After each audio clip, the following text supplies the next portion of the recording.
প্রাক্তন ছাত্র, যারা আমার সন্তান সমতুল্য, আমি তাদেরকে আমার অন্তরের অন্তঃস্থল থেকে দোয়া আশীর্বাদ জানাইতেছি। আমি এই প্রতিষ্ঠানে দীর্ঘ 40 বছর প্রধান শিক্ষকের চেয়ারে বসা ছিলাম। আমি আমার কর্তব্য পালনে সচেষ্ট ছিলাম। তবে মানুষ ভুল ভ্রান্তির ঊর্ধ্বে নয়, আমারও ভুল হতে পারত বা হয়েছে। আমি সেজন্য সকলের কাছে ঠিক ক্ষমা চাই কথা বলবো না, সকলকে বলবো সকলে ভুলে যাও। আমার ছাত্ররা, আমি তাদেরকে আমার ছেলে মেয়ের মতো মনে করি এবং ছেলে মেয়ে হিসাবেই আমি তাদেরকে মানুষ করার চেষ্টা করেছি। আমার নিজের ছেলেপেলেকে যেভাবে আমি মানুষ করার চেষ্টা করেছি, অন্যের ছেলে মেয়েকেও আমি মানুষ করার চেষ্টা করেছি।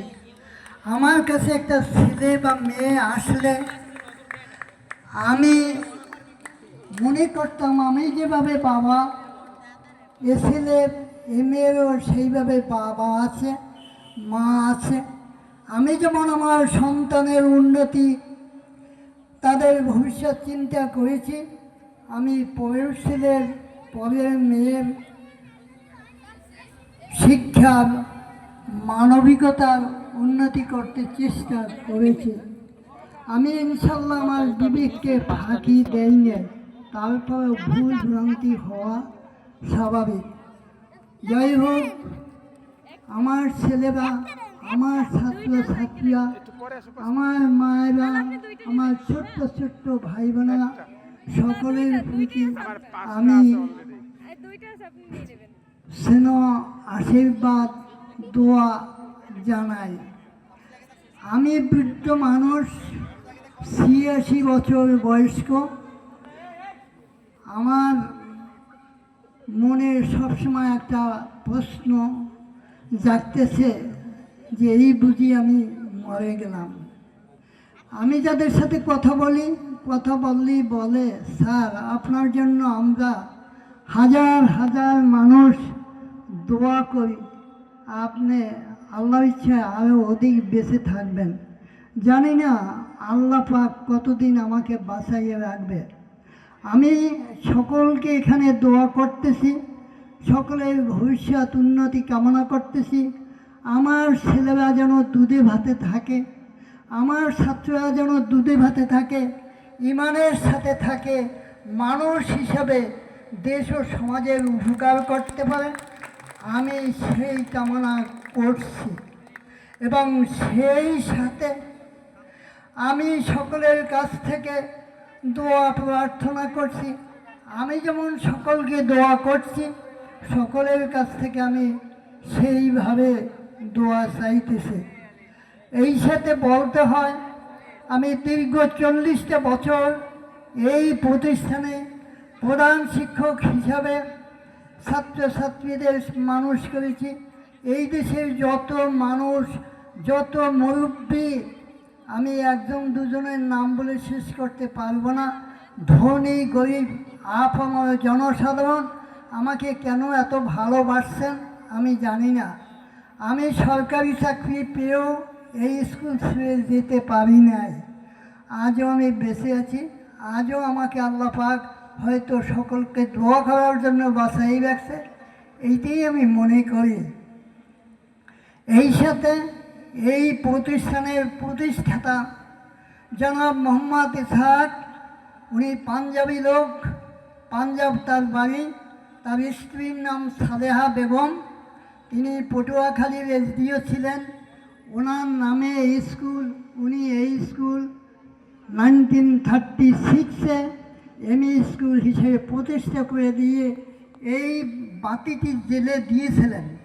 সেই বাতিটির আলো আমি তথা আমার সঙ্গী যে সমস্ত শিক্ষক ছিলেন তারা সেই আলো ছড়িয়ে দিতে চেষ্টা করেছেন।